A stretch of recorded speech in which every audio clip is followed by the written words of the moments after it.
വാർത്തകൾ വിശദമായി. മയ്യന്താണിയിലെ പകൽ വീട് ചുറ്റുമതിൽ നിർമ്മാണത്തിലെ ക്രമക്കേട് യൂത്ത് കോൺഗ്രസിന്റെയും പ്രദേശവാസികളുടെയും എതിർപ്പിനെ തുടർന്ന് കരാറുകാരൻ പ്രവൃത്തി നിർത്തിവെച്ചു. പകൽ വീടിന്റെ നിർമ്മാണങ്ങളുടെ മറവിൽ നടക്കുന്നത് വൻ അഴിമതിയെന്ന് നഗരസഭാ പ്രതിപക്ഷ നേതാവ് പാലോളി മെഹബൂബ്. ഇത് വ്യക്തമായി ഞങ്ങൾ പലതവണ മുനിസിപ്പൽ കൗൺസിലിൽ കൗൺസിലർമാരെന്ന നിലയ്ക്ക് ഈ അഴിമതി ആരോപണം ഉന്നയിച്ചപ്പോൾ ഈ ആരോപണം ഉന്നയിക്കുന്ന ആളുകളെ അധിക്ഷേപിക്കുന്ന രീതിയിലാണ് ഈ ഭരണാധികാരികൾ മുന്നോട്ട് പോകുന്നത്. ഈ കെട്ടിടം വലിയ തുക വെച്ചുകൊണ്ട് നിർമ്മിച്ച ശേഷം മഴ പെയ്തപ്പോൾ ചോർച്ചയുണ്ടായ സമയത്ത് ആ ചോർച്ച ഈ കെട്ടിട നിർമ്മാണത്തിൻ്റെ അപാകത കൊണ്ടാണ്, അഴിമതി കൊണ്ടാണെന്ന് ചൂണ്ടിക്കാണിച്ചപ്പോൾ അതിനു വേണ്ടി ചോർച്ച അടക്കുകയല്ല, അതിന് പകരം വീണ്ടും ഫണ്ട് വെക്കുകയാണ്. എന്നിട്ട് കോൺട്രാക്ടർമാരെ സഹായിക്കുകയാണ്. ലക്ഷക്കണക്കിന് രൂപയുടെ അഴിമതിയാണ് ഈ മയ്യന്താണി പകൽ വീടിൻ്റെ പേരിൽ ഇവിടുത്തെ ആളുകൾ തീവട്ടിക്കൊള്ളയാണ്, പകൽ കൊള്ളയാണ് ഇവിടെ നടത്തിയിട്ടുള്ളത്. ഉദ്യോഗസ്ഥരുടെയും LDF ഭരണസമിതിയുടെയും ഒത്താശയോടെയാണ് കരാറുകാരൻ എസ്റ്റിമേറ്റ് പ്രകാരമല്ലാതെ പ്രവൃത്തി നടത്തുന്നതെന്നും പാലോളി മെഹബൂബ് ആരോപിച്ചു. പകൽ വീടിന്റെ മതിൽ നിർമ്മാണത്തിൽ ക്രമക്കേട് ആരോപിച്ച് യൂത്ത് കോൺഗ്രസ് സംഘടിപ്പിച്ച പ്രതിഷേധം ഉദ്ഘാടനം ചെയ്ത് സംസാരിക്കുകയായിരുന്നു അദ്ദേഹം.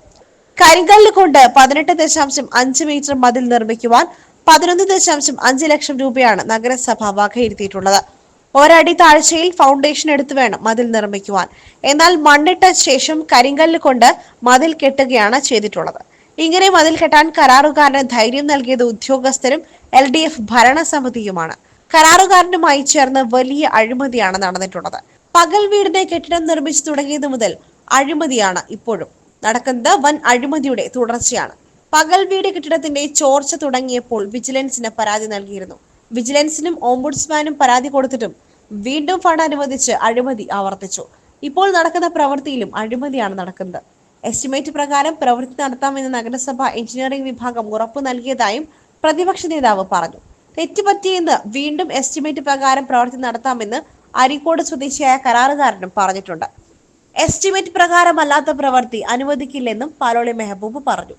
എസ്റ്റിമേറ്റ് പ്രകാരമല്ലാതെ കരാറുകാരൻ സ്വന്തം ഇഷ്ടപ്രകാരം പ്രവൃത്തി നടത്തിയതാണ്. യൂത്ത് കോൺഗ്രസ് പ്രവർത്തകർ പ്രവൃത്തി തടയുവാൻ കാരണം ബാത്റൂമിൽ ടൈൽസ് പതിക്കുന്ന പ്രവൃത്തി നടത്തിയത്. മുറ്റത്തെ മണ്ണ് എടുത്തു കൊണ്ടുപോയി ഇട്ട ശേഷം അതിനു മുകളിൽ ടൈൽസ് പതിക്കുകയാണ് ചെയ്തതെന്നും അദ്ദേഹം പറഞ്ഞു. Youth Congress municipal committee president Saifu Enadi, Parvez Chanthakkunnu, Firoz Mayyanthani എന്നിവർ നേതൃത്വം നൽകി. Gold, pure gold. Group Nilambur.